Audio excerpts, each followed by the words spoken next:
Bueno, buenos días tengan todos ustedes. Gracias a Dios porque estamos acá reunidos una vez más.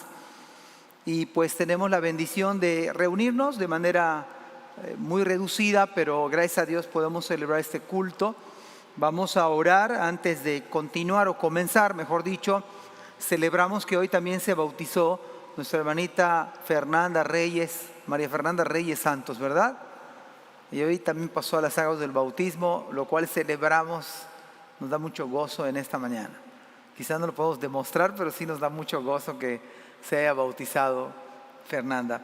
Oremos al Señor. Padre, muchísimas gracias te doy por este día, por esta hora, Señor, que nos das vida, nos das la bendición de estar aquí, abrir tu palabra, Señor, y todavía tú nos cuidas, Señor, de toda esta pandemia, Señor, de todo mal, Señor. En tu misericordia estamos firmes. Caminamos, Señor, nos movemos y gracias te damos esta mañana por ello. Ahora te pido, Señor, humildemente que tú uses tu santa palabra, Señor, como siempre la usas, Padre, para beneficio de nuestra alma. Hazlo una vez más, Señor, tómame completamente. Bendice a la iglesia, bendice a cada creyente en el nombre de Jesús. Amén. Bueno, damos muchísimas gracias al Señor por este día. Estamos todavía en pie por la gracia del Señor. La verdad es que estamos vivos solo por el Señor. No se crea que por tanto cuidado, por el coronavirus, realmente por el COVID, vivimos por la misericordia de Dios. Claro que hay que cuidarnos, por supuesto, pero la verdad es que estamos vivos por su gracia, por su misericordia. Con todos los cuidados que podamos hacer, los vamos a seguir haciendo, pero es por la bondad de Dios que estamos vivos y estamos firmes también. Me toca hablar del capítulo 18 del libro de Hechos, capítulo 18. Voy a hablar de los 11 primeros versículos, pero me parece que estos 11 versículos como que están más adecuados como para dar una conferencia a los pastores. Me parece que está muy ad hoc como para predicar una conferencia misionera. Porque acuérdense que estamos en el segundo viaje misionero del apóstol Pablo. Y es este capítulo 18 del versículo 1 al 11, donde usted va a encontrar la I conectiva del 1 al 11 y más adelante la I prevalece. Hay una serie de escenarios increíbles, una serie de nombres raros para nosotros, por supuesto, escenas que se dan en esos 11 versículos. Cambió el audio, ¿verdad? Ahí está igual, ándale, ahí está. Escenas que se dan en esos versículos que uno tiene que estar muy pendiente porque si uno se pierde, pues ya se perdió. Así que con la ayuda del Señor y con la concentración de ustedes aquí y en casa, no se pierdan. Si se va a dormir, duérmase profundamente porque si se pierde, pues ya se perdió. Espero que nadie se duerma, que todos estén pendientes, como dice la escritura de los hermanos de Berea, que estaban listos, dispuestos, con hambre, con apetito de la palabra. Y esa es la idea. Usted que está en casa pueda tener hambre, orarle al Señor, pedirle al Señor, dame hambre de tu palabra, dame sed de la palabra, dame sed de ti. Yo creo que Dios puede bendecirnos en esta mañana al abrir la palabra. Y por eso hago estas notas, porque me es importante que todos estemos concentrados, porque hay muchos cambios de velocidad y muy rápidos, Son varias escenas en 11 versículos, así que nos vamos a desplazar rápido, pero esperamos en el Señor que podamos terminar bien. La pregunta que yo quiero lanzar como título es: ¿qué necesitamos en la obra misionera? Porque este es el tema del capítulo 18, del 1, a lo menos del 1 al 11 y sigue adelante, pero concretamente los 11 versículos. ¿Qué necesitamos en la obra misionera? ¿Qué necesitamos nosotros hoy en día en la obra misionera? Una de las grandes verdades que yo veo a la luz del texto, creo que los cristianos, los papás de familia, los padres de familia, cada miembro de la iglesia, incluso cada persona y cada cristiano, lo primero que necesita, pero hablando de términos de obra misionera, creo que necesitamos entender nuestros tiempos. Me parece que en la inercia que llevamos de vida no estamos tan conscientes de lo que está pasando en nuestro entorno.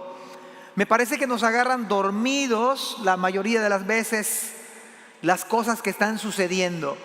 Me parece incluso que estamos de alguna manera, la iglesia está atrasada, me parece que la iglesia está durmiendo, y no estoy hablando por los hermanos que están en casa o por los que están aquí, me parece que estamos durmiendo en términos espirituales. Parece que alguien ya nos rebasó y nosotros, lo peor es que no nos hemos dado cuenta. Me parece que estamos caminando cuando deberíamos estar corriendo, cuando no deberíamos estar ni siquiera trotando, deberíamos ir rápido. Así que la iglesia, me parece que el versículo que cabe es: despiértate tú que duermes, levántate de los muertos y te alumbrará Cristo. El versículo con el que comienza el libro de Hechos, capítulo 18, dice lo siguiente: después de estas cosas, el capítulo 17, Pablo salió de Atenas y fue a Corinto. Y parece una descripción tan sencilla, tan simple, tan natural. Bueno, uno lee la palabra. Hace 15 días yo les predicaba lo que sucedía en Atenas. Cuando llegó Pablo y veía una inscripción que decía: al Dios no conocido es el que yo les predico. Y la semana pasada el pastor Félix puntualizaba la última parte de esa historia bíblica. Es entonces cuando el capítulo 18 comienza diciendo: después de estas cosas, Pablo salió de Atenas y fue a Corinto. Ese fue a Corinto tiene varios detalles que me gustaría comentar esta mañana justamente. No sé si ponerlo aquí mejor. Aproximadamente, voy a dar algunos detalles que creo que son valiosos. Aproximadamente había una distancia entre, algunos dicen 75, algunos dicen 90, algunos dicen 85, pero vamos a hacer una media. Aproximadamente había 80 kilómetros de Atenas a Corinto. Es interesante, porque 80 kilómetros para nosotros es nada en el día de hoy. Algunos que como que manejan, como el hermano Carlos ahora maneja, por cierto. No, yo ya no me vuelvo a subir a su auto, a menos que yo lo maneje. Pero seguramente el hermano Carlos, 80 kilómetros por hora, él lo hace en 40 minutos en el día de hoy. Maneja muy rápido, no sé si ya le bajó. No estoy ventaneando aquí esta mañana. A lo mejor lo hace en una hora cualquier hermano, pero 80 kilómetros en el tiempo de Pablo, hermanos, era bastante difícil, bastante complicado, y llevaba cuando menos, necesitaba 1 o 2 días complicados. Y algunos dicen que Pablo realmente llegó a Atenas, de Atenas fue a Corinto en barco, y se hizo quizás un tiempo menos difícil que yendo por los caminos y las calles de ese tiempo. Otro dato que yo estaba investigando es que Corinto en ese tiempo no es el mismo Corinto obviamente del pasado. En el año 146, un hombre llamado Lucio, dice que Lucio conquistó Corinto, lo conquistó por supuesto con armas, mató a todos los varones, a todos los hombres, pobrecito de los hombres, sean grandes, sean pequeños, jóvenes, ancianos, pero todos fueron traspasados por espada, se les dio muerte, y todas, escuchen bien, todas las mujeres pequeñas, jóvenes, todas absolutamente fueron vendidas como esclavas. Eso fue en el año 146 antes de Cristo. Pero resulta que en el año 46, ya muy contemporáneo a cuando fue Pablo, 46 antes de Cristo, Julio César conquista de nuevo Corinto, la restaura, mejor dicho, Julio César, y hace que sea una colonia de Roma. Y entonces Corinto vuelve a florecer. Se dice que Corinto, por esa razón, no quiero que se pierdan, hermanos, y hagan el esfuerzo juntamente conmigo, este primer versículo, y nosotros tenemos que entender nuestros tiempos.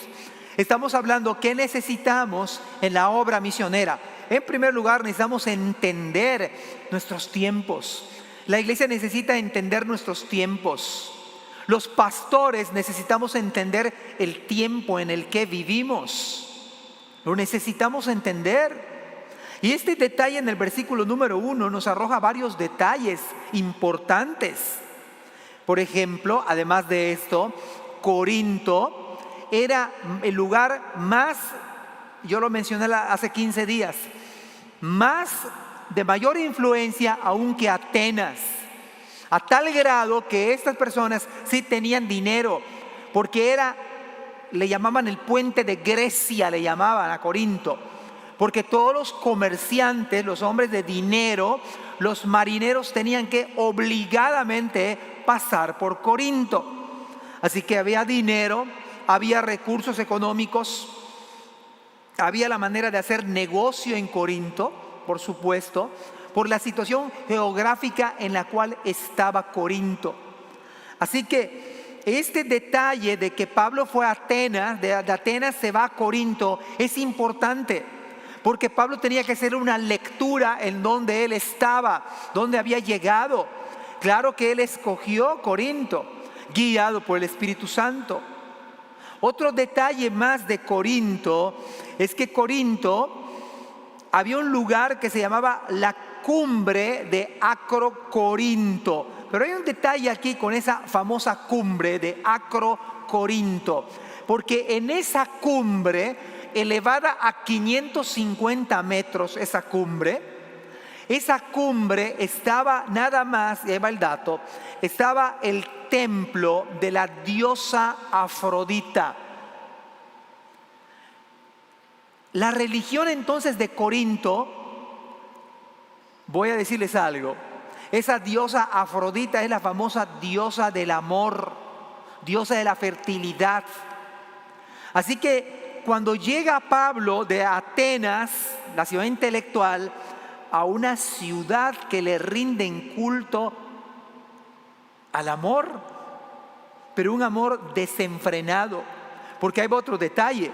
En ese templo se dice que había un templo dedicado a la diosa Afrodita, pero había 1000 mujeres dedicadas a la prostitución sagrada. Imagínense el impacto espiritual, emocional, quitarse de una ciudad académica, cultural, pagana e irse a un lugar netamente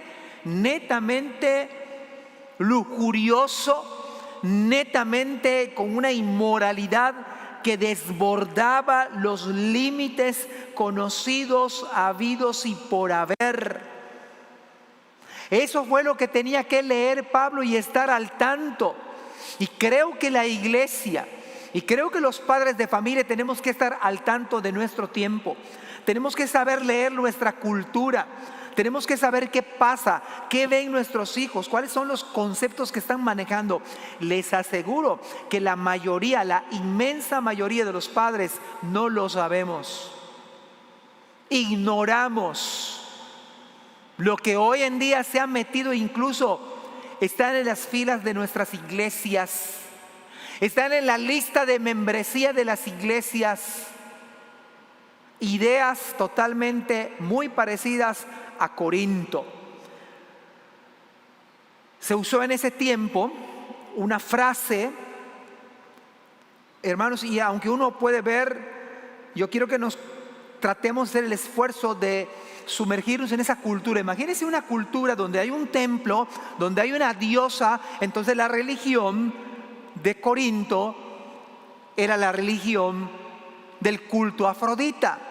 Era una religión lujuriosa, era una religión totalmente inmoral, de manera explícita, de manera abierta. Pero esto, lejos de que vaya a favor de la mujer, es ¿cómo se llama? Una degradación. Es una degradación a la mujer. 1000 mujeres consagradas a lo que le llamaban prostitución sagrada. Por eso es que fue tan influyente.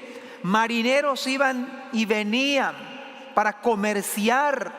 Una de las cosas que yo leía, y no se las compartí en algún mensaje, pero parte del botín de América conquistada por los españoles, parte del botín, como el oro, como los animales que llevaban a España, y a Europa, parte del botín eran las mujeres. Por eso los españoles no querían que sus esposas vinieran, porque tenían cantidades de mujeres. A los conquistadores se les entregaba una adolescente como ofrenda. Estoy hablando del pasado. Y cuando llega Pablo, se maneja una palabra que es corintizar. Corintizar significa, vea dónde va Pablo, a un lugar donde se maneja una palabra que es corintizar. Y corintizar significa entregarse a la inmoralidad, llevar una vida de lujuria, entregarse a la inmoralidad, llevar una vida de lujuria. Esto debió ser un impacto muy grande para el apóstol Pablo. Y en ese versículo 1 nos habla de que la iglesia, la obra misionera, necesita entender sus tiempos. ¿Será que no nos parecemos un poco en el día de hoy a Corinto? ¿Será que nuestra cultura ha abrazado la inmoralidad? ¿Será que nuestra cultura ha abrazado la lujuria? ¿Será que no hemos sido afectados con ello? Es más, hubieron hasta dichos que surgieron de la ciudad de Corinto. Por ejemplo, no todos pueden costearse un viaje a Corinto. Era un dicho popular, lo cual significaba que cuando alguien no podía adquirir algo económicamente, ese dicho se decía, porque no todos podían costearse un viaje a Corinto, lo cual significaba un desborde y un exceso. No había manera de parar, no había nada que condenara un estilo de vida de esta forma. Tal era el grado de inmoralidad en la que se vivía que Pablo despliega una lista de pecados mencionados en 1 Corintios capítulo 6. Y voy a leer 1 Corintios capítulo 6 al 9 en adelante. Esto es lo que se daba. Él hace un catálogo, una lista. ¿No sabéis que no saben? En la Nueva Versión de las Américas dice, ¿o no saben que los injustos no heredarán el reino de Dios? ¿No saben ustedes que los injustos no van a heredar el reino de Dios? No se dejen engañar. Nuestra versión 60 dice, no erréis, no te equivoques, no se dejen engañar. Y mire cómo comienza la lista. Esto con todo el propósito lo hizo Pablo, porque estaba leyendo bien sus tiempos. Y en el día de hoy la obra del Señor necesita leer bien sus tiempos. Ni los inmorales, porque estaba lleno de inmoralidad sexual Corinto. Ni los idólatras adoraban a Afrodita. Ni los adúlteros. ¿Será que en nuestro contexto mexicano, yucateco, esto no se da? ¿Qué acaso no hay adulterio en el día de hoy? ¿Qué acaso no vivimos una ciudad netamente inmoral? ¿No hay inmoralidad en nuestro tiempo? Creo que nos hemos acercado y creo que quizás estamos inmersos en un Corinto nuevo. Creo que nos han corintizado y no nos hemos dado cuenta. La cultura corintia ha llegado al mundo, ha llegado a este sistema y ha llegado a la iglesia. Ni los afeminados, ni los homosexuales. En la versión 60 dice ni los que se echan con varones, dice, pero acá dice ni los homosexuales, ni los ladrones, ni los avaros, ni los borrachos, ni los difamadores, ni los estafadores heredarán el reino de Dios. Un escritor antiguo dijo que Corinto en ese momento tenía la cultura más elevada del mundo. Corinto tenía la cultura más elevada del mundo, pero que estaba podrida a los ojos de Dios. Es un escritor antiguo. La cultura más elevada que había sobrepasado aún a Atenas, pero a los ojos de Dios era algo tan desagradable, tan repugnante.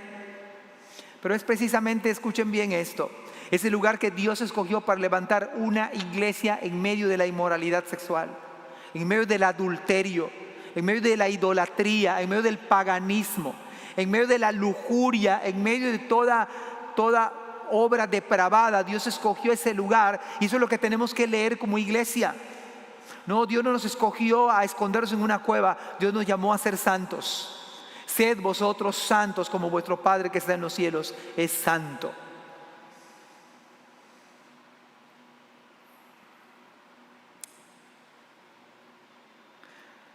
Chesterton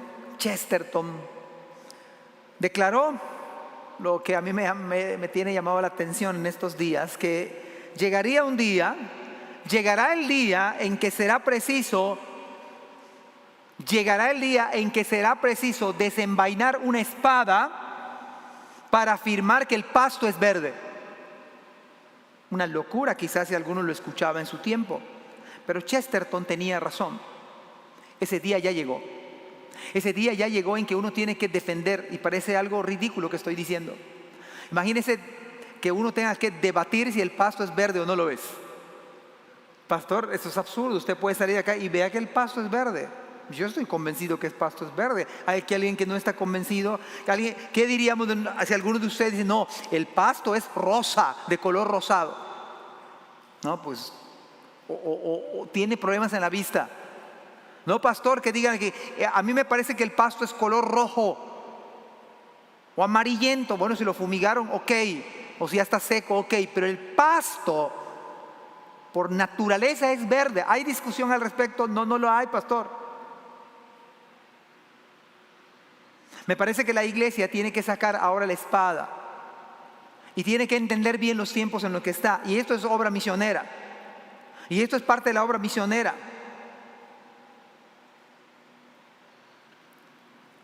¿Sabía usted que en el día de hoy se ha perdido la fe en la misma ciencia? Lo que estoy diciendo parece un absurdo, pero hoy la gente no cree en la ciencia o la cultura que le llaman hoy en día posmoderna. No cree en la ciencia. ¿Saben? Ya es cuestionable una verdad absoluta y ya empecé a parecer retrógrada. ¿No cree la gente en la verdad absoluta? Bueno, estamos discutiendo si el pasto es verde. ¿No hay verdad absoluta? Todo es relativo. Nadie se equivoca, todos tienen la verdad.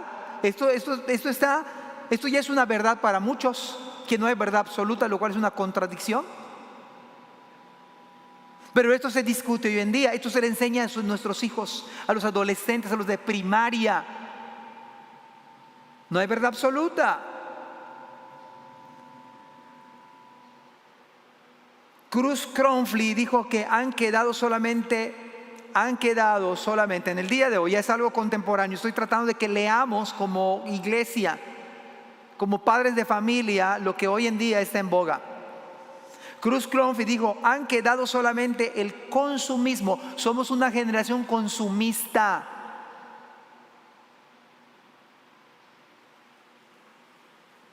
El hedonismo que yo hablaba hace 15 días, el nihilismo, el placer. Vivimos para consumir, para el placer. Y vivimos sin valores o verdades absolutas. Pastores, líderes espirituales, padres de familia, iglesia, tenemos que entender que estamos inmersos en una cultura corintia. Y no nos habíamos percatado. Y no lo sabíamos. El mismo Satanás que tenía atado a Corinto es el mismo Satanás que tiene atado a esta cultura que hoy en día está degenerada.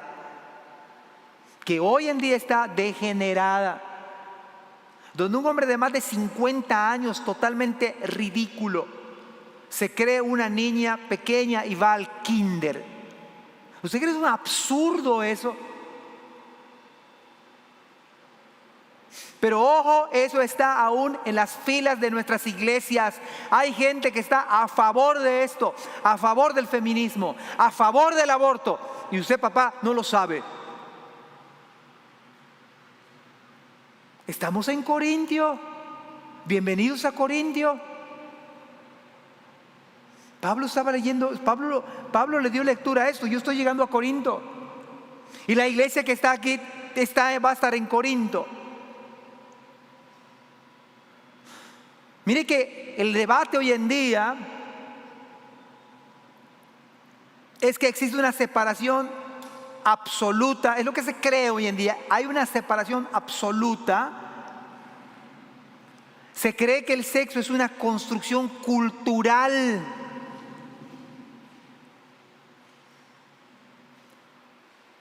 En que la identidad sexual, los roles que las personas de uno u otro sexo que desempeñan en la sociedad son de origen culturales. Imagínense. De tal manera que el elemento biológico, los cromosomas, la biología elemental no existe.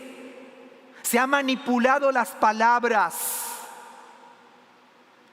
Se han manipulado las ideas. Esto que estoy diciendo, hay que checar los libros de primaria y usted tiene el derecho y obligación de disentir y ponerse en desacuerdo y externarlo con todo respeto a los maestros. Usted tiene el derecho y el deber de enseñar a sus hijos.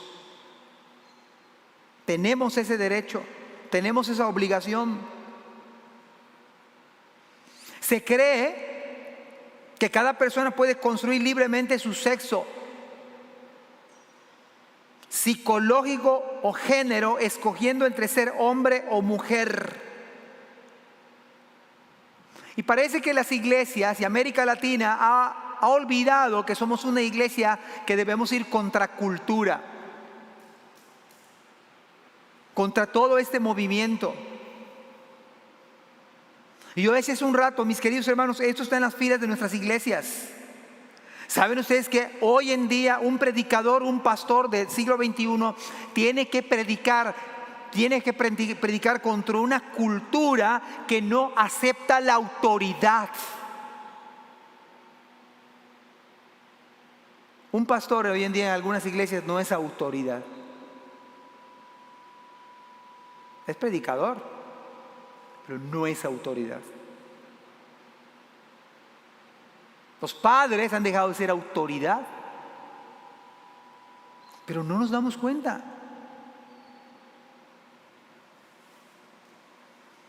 Es un rechazo abierto a la autoridad cualquiera que sea, en la escuela. Esto ocurre en las iglesias. La famosa Simone de Beauvoir sigue viva hoy. No ha muerto. Sigue viva con sus ideas. Sigue viva en medio de la pandemia. Las ideas de Simone siguen vivas. Pero pocos saben de Simone cuáles son sus orígenes, en qué contexto vivía, cómo fue rechazada por su condición de mujer, y su padre le decía: tu cerebro es de hombre. Y cómo vio ella deteriorarse a sus padres, el matrimonio. Qué importante es en el día de hoy, hermanos, es un milagro que un matrimonio sea saludable.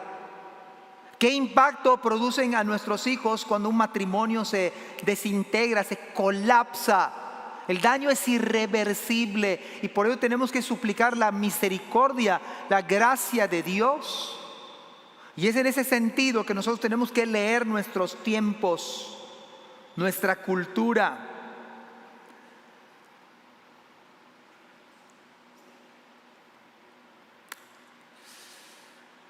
Tengo más detalles, más información que la voy a hacer puntual en otra ocasión.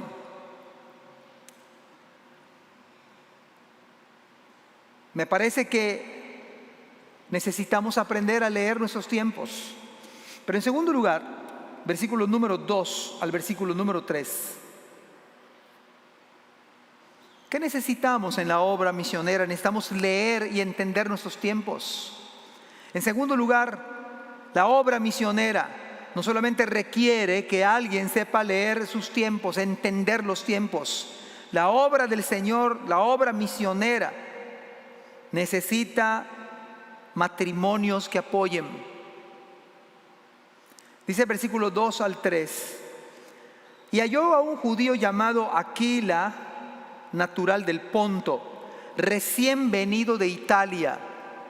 Fíjese que Pablo un dato muy importante, es que Pablo estaba solo en Corinto. Sus asistentes, sus colaboradores de ministerio, todos, unos estaban en Berea, otro estaba en Tesalónica, otro estaba en Atenas, se quedó en Atenas, así que él llegó solo. Y una característica del pueblo judío es que se agrupan, y entonces parte de su cultura es el agrupamiento. No dice cómo es que encontró a Aquila y a Priscila, pero de alguna manera como judío pues estaban acostumbrados a tener un acercamiento. Y el texto dice: hay un judío llamado Aquila, que significa águila, natural del Ponto, recién venido de Italia, aunque ya tenía cuando menos un año, 6 meses. Llegó primero que Pablo, por supuesto. Luego encuentra a Pablo, recién venido de Italia, con Priscila, su mujer, por cuanto Claudio había mandado que todos los judíos saliesen de Roma. Fue a ellos, y como era del mismo oficio, se quedó con ellos.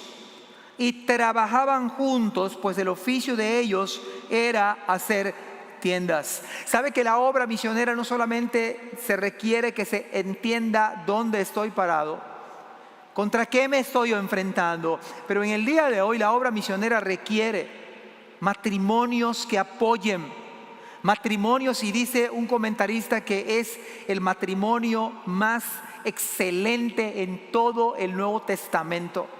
Un matrimonio maravilloso, donde incluso, déjenme decirle algo, si ustedes ven otros pasajes del Nuevo Testamento, van a ver que la hermana destacaba más que su esposo, porque luego la ponen a ella en primer lugar. Aquí no, aquí ponen al esposo, pero en otros pasajes bíblicos va a comenzar el nombre de Priscila, porque la hermana aparentemente destacaba, como que el esposo tenía que ir corriendo detrás de ella, en el buen sentido de la palabra. Pero la idea bíblica es que la obra misionera, ¿sabe, hermanos? Se requiere matrimonios de apoyo, matrimonios que apoyen, matrimonios que sean sensibles a la voluntad del Señor. Y este matrimonio fue usado por el Señor, usado por Dios. Tenían el mismo sentir. Algo interesante, y esta es la soberanía del Señor, cómo es que se identificaron con un mismo oficio. En la cultura hebrea era parte de su costumbre el que un muchachito aprenda un oficio. Decía un rabino: el joven que no aprende un oficio, su padre lo está entregando a ser ladrón. Así que, ¿sabe esto de curtidor que era Pablo? O sea, trabajaba con pieles de animales. Se cree que ese era su trabajo. No era tan redituable. Por supuesto que Pablo se hubiera dedicado a otra cosa y tener mucho más dinero, pero él estaba consciente de la obra misionera. Y él, estando en Corinto, él no fue gravoso a la iglesia. Él trabajó, como muchos de nosotros hemos sido en la mayoría de los años bivocacionales, trabajando en un campo y apoyando a las iglesias y apoyando la obra del Señor. Pablo hizo exactamente lo mismo. En los casi 2 años, 1 año, 6 meses, un poquito más, que hizo Pablo en Corinto, para vergüenza de Corinto no le correspondió. Mas sin embargo, él con Aquila y con Priscila se dedicaba a hacer tiendas. Y fue tal la bendición de este matrimonio, que dice la Biblia: halló a un judío llamado Aquila, natural del Ponto. Y déjeme decirle otra cosa de este matrimonio. Este matrimonio era de tanta bendición. Hermanos, ustedes no tienen idea qué matrimonio en la iglesia puede ser tanta bendición a un pastor. Cuánta bendición, cuánto ánimo. Y no se trata del pastor, se trata de la obra del Señor. Se trata de la obra misionera. Se trata de nuestro mismo Señor. Un matrimonio puede ser de alta bendición, de apoyo al ministerio de la obra misionera. ¿No sería interesante qué impacto podría hacer que un matrimonio de nuestras iglesias se dispusiera a apoyar la obra misionera, se dispusiera a apoyar a los pastores, a los misioneros de la iglesia? ¡Qué bendición tan grande! Y aunque aparentemente sufrieron algo adverso, porque dice la Biblia que Claudio había mandado que todos los judíos saliesen de Roma.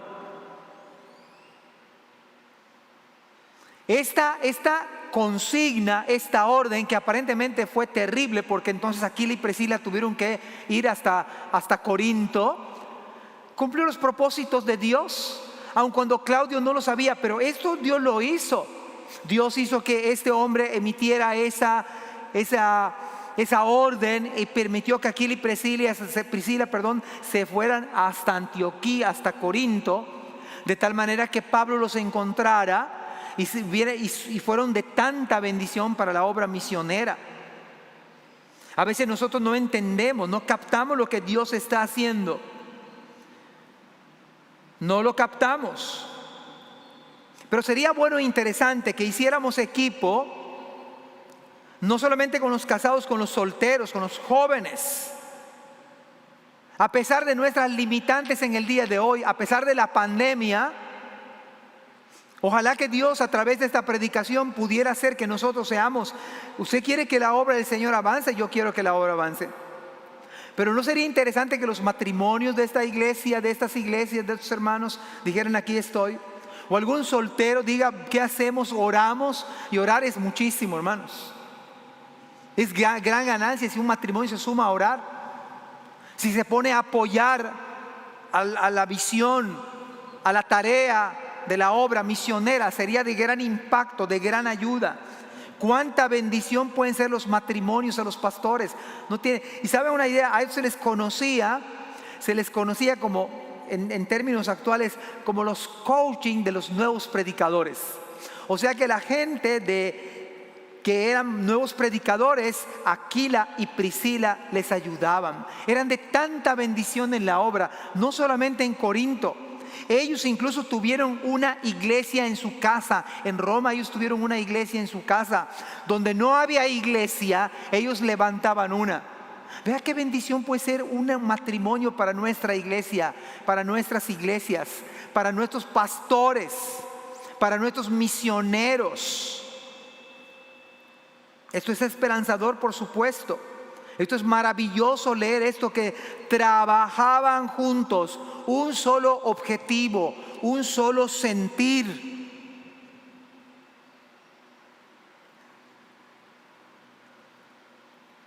Pero hay otra verdad, hermanos. Versículo 4 al versículo 5. Sabe que también se requiere, la obra misionera no solamente se requiere que entendamos nuestros tiempos. La obra misionera requiere matrimonios que apoyen, pero la obra misionera requiere hermanos. Algunos están casados, otros no están casados, están solteros, son jóvenes, pero requiere iglesias que apoyen. Iglesias que apoyen. Vea el versículo número 4. Y discutía en la sinagoga todos los días de reposo. Todos los sábados discutía Pablo y persuadía a judíos y a griegos.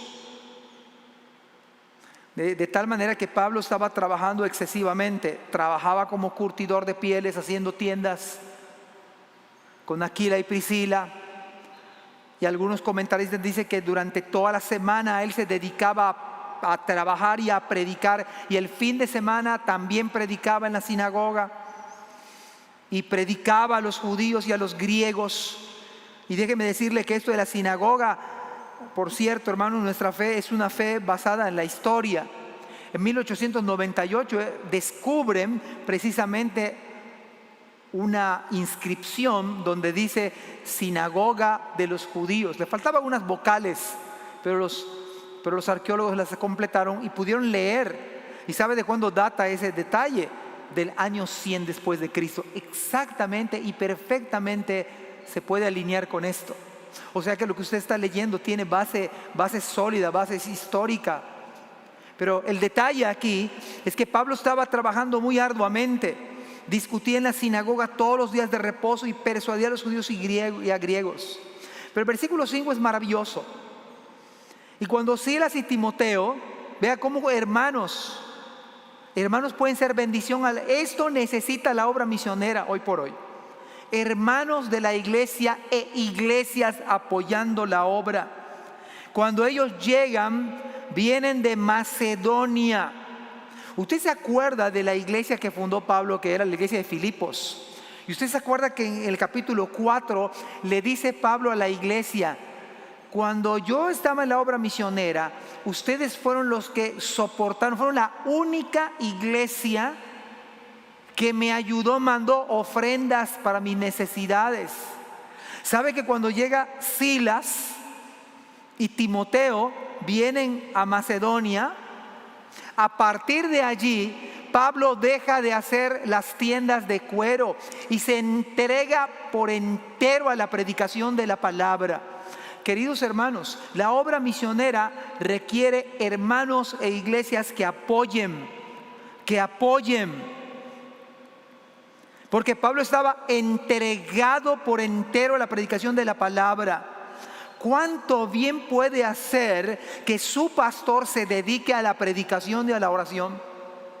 ¿Cuánto bien? No para el pastor. Pablo no estaba buscando su interés personal. Estaba buscando el extendimiento del reino. Y a iglesias tenemos que aprenderlo. Comunidad de Gracia, por supuesto Izamal, por supuesto Dios Fuerte Israel. ¿Cuánto bien puede hacer que su pastor se dedique al ministerio de la palabra? Para él, para la iglesia, es una bendición. Es una bendición.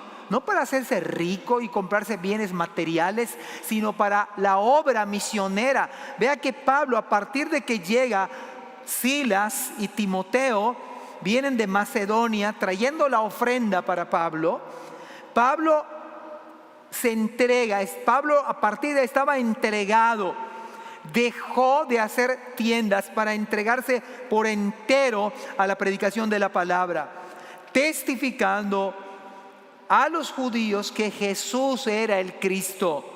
Así que vale la pena que cada creyente, que cada hermano hoy entendamos qué se necesita en la obra misionera. Necesitamos entender nuestros tiempos. Necesitamos matrimonios que sean de bendición a sus pastores, a sus misioneros, que sean de bendición como Aquila y Priscila. Necesitamos jóvenes, hombres como Silas y Timoteo, como la iglesia de Filipo, que con una ofrenda pueda el pastor, el misionero dedicarse más. Porque a medida que el pastor se dedica más, es más bendición para la obra. No va a estar tan estresado que va a comer mañana. Porque aunque quiera hacer un buen sermón, pues es difícil concentrarse sabiendo que el martes no tengo que comer. Esa es la realidad. No puedo concentrarme en el sermón.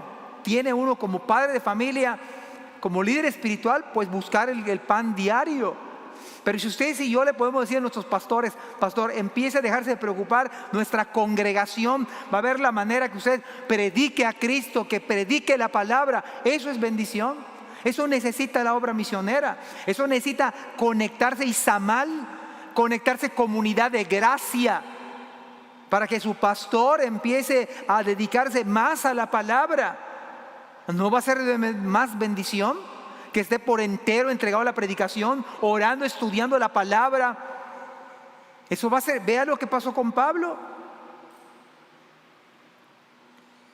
Por supuesto que fue vergonzoso para Corinto no haber visto por su misionero. Fue totalmente vergonzoso. Es ahí donde Pablo defiende su ministerio, que lo cuestionan y les dice: no pongáis bozal al buey que trilla.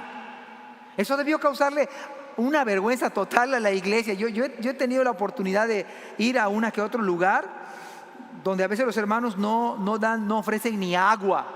Y no hay problema, no pasa absolutamente nada, porque uno no va por agua, no va por otra cosa.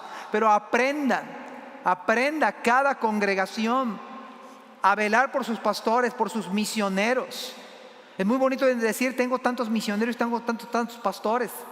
Pero empezamos como iglesia a ver la obra misionera viendo por nuestros líderes espirituales, no poniendo bozal al buey que trilla. Y no lo dice por los bueyes, lo dice por los pastores. Pero claro que los pastores y los misioneros tenemos que trabajar. Por supuesto que nos demanda a nosotros trabajar en la obra. Versículo número 6. La pregunta esta mañana es: ¿qué necesitamos en la obra misionera?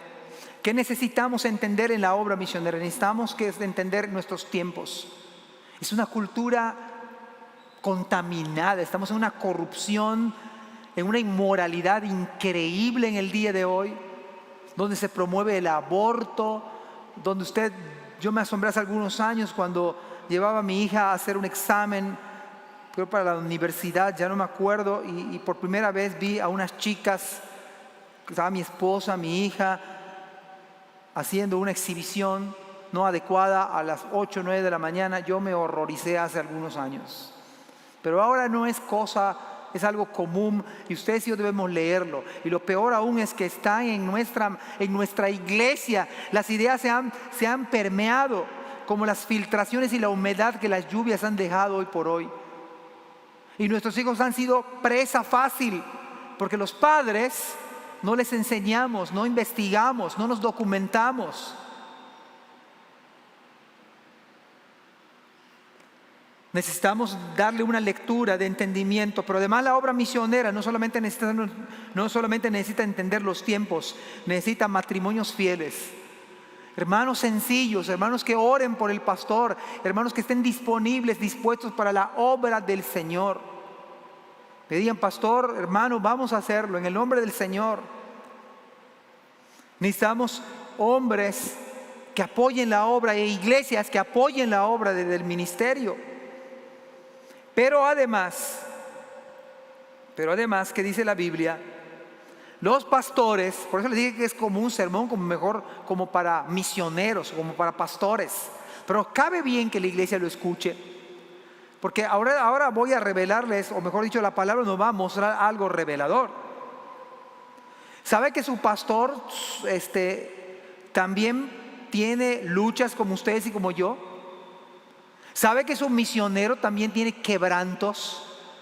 Mire que Pablo no estaba en condiciones de salud adecuada. Pablo no iba al gimnasio 2 horas o 3 horas, que es un culto al cuerpo, por cierto. No estaba 3 horas en el gym. Pablo estaba enfermo, pues dice, cuando estuve con vosotros estuve con mucho temor y temblor. Vamos a ver el versículo número 6. Pero oponiéndose. Hermanos, hay algo que afecta muchísimo a los misioneros, a los pastores, es cuando los mismos hermanos de la iglesia se le oponen. Yo no estoy diciendo que somos infalibles, pero hay modos. Y es importante que lo aprendamos en casa. Es importante que Comunidad de Gracia lo aprenda, que Israel, que Dios fuerte. Y es inevitable, pero no sea usted el que ponga la zancadilla. Hay hermanos que se oponen, pero acá eran hermanos de raza judía, dice, pero oponiéndose, y mire la nota que dice, y blasfemando. Esto debió partirle el corazón a Pablo. Él mismo, Pablo, dijo que quería ser anatema por causa de su gente, por causa de los judíos. Prefería ser maldito yo, dice. Eso le desgarró el corazón a Pablo. Pero oponiéndose y blasfemando estos, los de la sinagoga, les dijo sacudiéndose los vestidos. Y esto es algo interesantísimo. En el libro de los Hechos, capítulo 18, por les dije que no se pierdan porque hay muchos cambios de velocidad y estamos en otro escenario, en 11 versículos, porque este es el cisma o la manera oficial de distinguir la iglesia totalmente del judaísmo. Aquí se hace de manera oficial cuando Pablo hace este acto, que no es meramente simbólico, se sacude los vestidos. Y no es que le entraron algunas pulguitas allá, sino es una muestra, es una señal de decir, vea lo que va a decir: vuestra sangre sea sobre vuestra propia cabeza. Yo, limpio desde ahora, me iré a los gentiles. Aquí hay un cisma o hay una marca donde a partir de ahora Él se convierte en nuestro apóstol. Y como nada es al azar, como nada es producto de la casualidad, hermanos, gracias a ello nosotros también fuimos alcanzados con el Evangelio. Porque Pablo ahora su prioridad ya no iba a ser su propia raza, iban a ser los gentiles. los que aparentemente no valían nada, pero por aquellos que dijo Cristo, tengo otras ovejas que no son de este redil. De que Cristo dijo, id y hacer discípulos a todas las naciones, samaritanos, yucatecos, mexicanos, venezolanos, todo el mundo. Esa es la visión de la obra misionera. Sacude sus vestidos desde ahora. Ya no soy responsable de ustedes. Esto debió doler en el alma, el rechazo. ¿Y sabe qué nos dice a los pastores en el día de hoy? Porque a veces los pastores tenemos que continuar. Y hay que continuar a pesar del rechazo de algunos hermanos quizás en nuestras iglesias, a pesar de la oposición, a pesar de que algunos quizás nos han abandonado o algunos hemos sentido cierta traición. Nos dice el Señor, tú sigue adelante. Sé fiel hasta la muerte y yo te daré la corona de la vida. Los pastores, los misioneros tenemos que entender eso. La obra misionera requiere continuar a pesar del rechazo. A pesar del rechazo. Moisés dijo, ráeme de tu libro. Le dijo a Dios en una ocasión, intercediendo por su pueblo a pesar del rechazo. Miren hermanos, ustedes y yo tenemos que seguir, pastores, misioneros, tenemos que seguir en la iglesia. Porque Cristo le dijo a Pedro, ¿me amas más que estos? Apacienta mis ovejas, apacienta mis corderos. Y con esperanza lo digo, hermanos, a veces tardan años, pero hay gente en nuestras iglesias que a lo mejor le caíamos mal. Y por experiencia propia lo digo, pero a veces pasan 10 o 15 años y ahora nos aman. Y ninguna iglesia, ningún pastor se deleita cuando una oveja se va de la iglesia. Sobre todo se va a disgusto. Esto le duele al pastor, le duele. Y no solamente es una cuestión emocional. Y ahí la responsabilidad que cada pastor tenemos, los pastores, los misioneros, delante del Señor por las ovejas. Y de ahí vamos a dar cuenta. Pero el Espíritu Santo nos dice que en la obra misionera uno tiene que permanecer. Uno tiene que permanecer a pesar del rechazo. Uno tiene que permanecer a pesar de la oposición. A pesar de la falta de apoyo. Gloria a Dios, porque a veces los hermanos reaccionan muy bien. Gloria a Dios. Y espero que con esto Dios nos hable y sea muchísimo mayor el apoyo. Y cuando el pastor diga, vamos a hacer esto, vamos. No a ciegas, no estoy diciendo eso. Pero hay cosas que el Espíritu Santo le da la visión al pastor y a los pastores en entrenamiento, que matrimonios deberían apoyar más, que hermanos deberían apoyar más, que la iglesia debería apoyar. Uno no puede correr más rápido que la iglesia y tiene que esperar.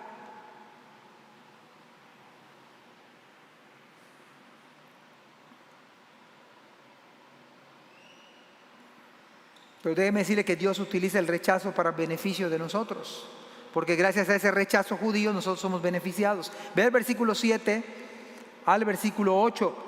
Y saliendo de allí se fue a la casa de uno llamado Justo. A algunas versiones más antiguas dicen Ticio Justo, o incluso dicen Gayo Ticio Justo, porque los romanos tenían 3 nombres: el nombre, el apellido y el sobrenombre. Así que acá aparece como Justo, pero era Ticio Justo, temeroso de Dios. O sea, sale Pablo de allá, de la sinagoga, se fue a la casa de uno llamado Justo, temeroso de Dios, la cual estaba junto a la sinagoga. ¿Cómo es el Señor? ¿Cómo Dios arma las cosas? Es una ciudad muy inmoral, totalmente inmoral. Rechazan los judíos el mensaje de que Cristo es el Mesías. Se va de la sinagoga, ya no entra más a la sinagoga, pero justamente va a comenzar la iglesia al lado de la sinagoga, en medio de la inmoralidad. Esa es la obra misionera. Y cuando ves uno está solo, Dios manda en su fidelidad un matrimonio, aunque sea un matrimonio, uno debe seguir adelante. Aunque sea poca gente, uno debe seguir adelante. Si uno es llamado al Señor, debe seguir adelante. Haya dinero o no haya dinero en caja. Haya personas o no haya personas en casa. Que te dejen solo, que te traicionen o que hablen mal de ti, uno debe seguir a la obra del Señor. Es el sello del llamado. Pero increíble es que la iglesia comienza justamente junto a la sinagoga. Y Crispo. Y hermanos, hay bendición.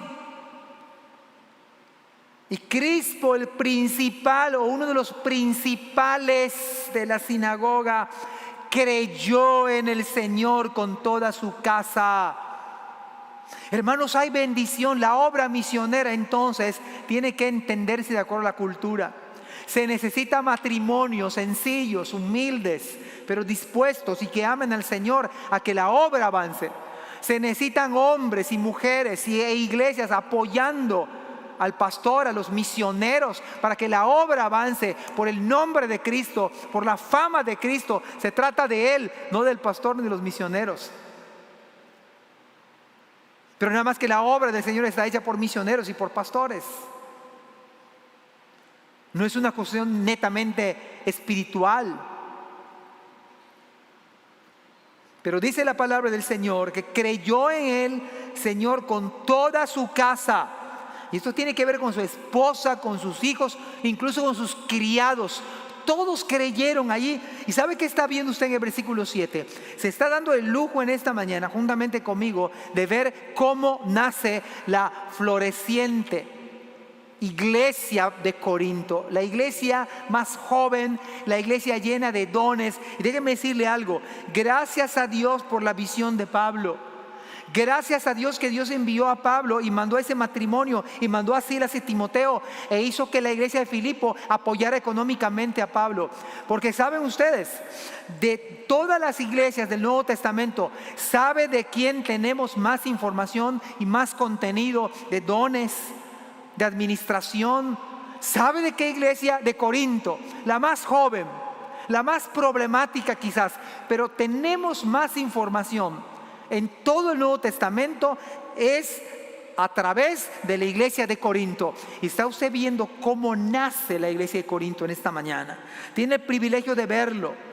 Dice que cree en el señor Crispo, principal de los judíos de la sinagoga, con toda su casa y muchos de los corintios. Esto significa, y voy a regresar a 1 Corintios 6, que muchos de los que eran afeminados, adúlteros, ladrones, borrachos, avaros, se convirtieron al evangelio. Y como el evangelio es poder de Dios para salvación, estos se convirtieron y dejaron su adulterio, y dejaron su homosexualismo, y dejaron su avaricia por el poder del evangelio, por el glorioso mensaje de Cristo. Esto necesitamos en la obra misionera. Dice la Biblia, oyendo creían y eran bautizados. O sea que hubo un avivamiento continuo. Después que llega Silas y Timoteo, hay una predicación poderosa de Pablo, entregado por entero a la predicación.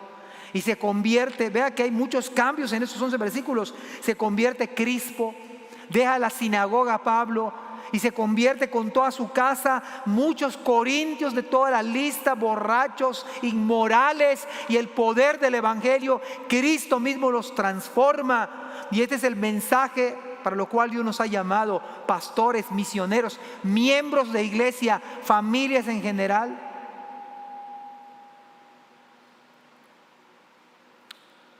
Versículo 9 al 11. Entonces el Señor dijo a Pablo, y esto es un mensaje final, con esto voy a terminar, porque es un mensaje dulce, esperanzador para los pastores, esperanzador para los misioneros, porque quizá hay algunos pastores que están desanimados, quizá algunos incluso líderes de las iglesias que están desanimados, que están sirviendo, que están enfermos quizás. Nosotros tenemos que ser sensibles, hermanos míos, iglesias. Está bien que usted ore por su pastor. Yo le pido que encarecidamente que ore por el pastor titular y por los demás. Pero ¿sabe usted además que de orar si tienen medicamentos? ¿Cómo está su ánimo hoy? Alguien dijo en broma, pero es cierto: cada cuando un pastor quiere renunciar.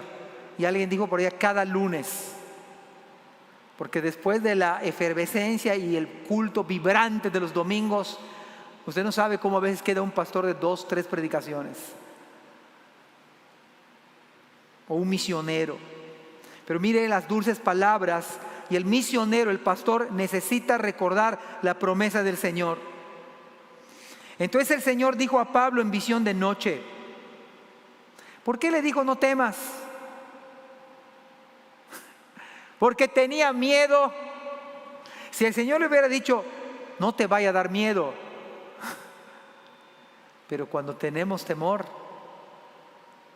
es que Pablo tenía temor. Fui a vosotros con mucho temor y temblor. Y hermanos, el miedo, el temor es abrumador. No temas. Y hermanos, gloria a Dios que estas palabras no se lo dijo un comité de la iglesia, no se lo dijo ningún hermano. Es el mismo Señor que le dijo a Pablo, no temas. Y esto se lo puede decir un misionero, se lo puede decir un pastor, se lo puede decir un hermano de la iglesia, a un líder de la iglesia. No temas y no habla y no calles. Versículo 10, porque yo estoy contigo y ninguno pondrá sobre ti la mano para hacerte mal, porque yo tengo mucho pueblo en esta ciudad. Y se detuvo allí 1 año y 6 meses enseñando la palabra de Dios. El ministerio, queridos hermanos, no es nada fácil.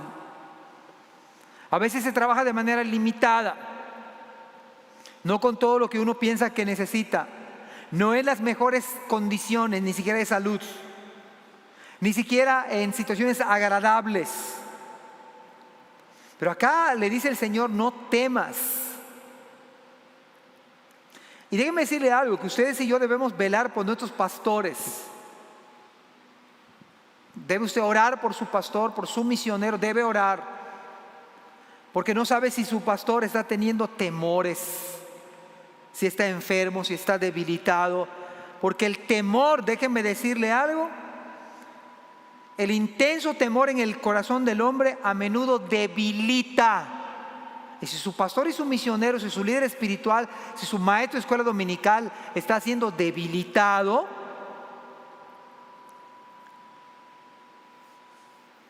imagínese, a veces un pastor, un misionero, un líder puede distorsionar la realidad. Particularmente cuando fui al viaje, me fui a Comunidad de Gracia de Los Ángeles. Hicimos un viaje con Abraham. Fue un viaje muy productivo, excepto para mi salud. Todo fue re bien, por menores, la verdad que por menores. Pero personalmente yo experimenté algo muy difícil en mi cuerpo que nunca había experimentado. Y puedo entender de alguna manera a algunos hermanos que sufren ansiedad. Uno hasta puede percibir, y yo en momentos de sensación quizás uno siente hasta que como que Dios lo está olvidando, se está olvidando de uno. Estaba en las conferencias en lo máximo, yo estaba en la banca de al final, estaba acostado, y en momentos yo me salí a un cuarto allá que está en esa iglesia a tirarme en el suelo porque no me sentía bien.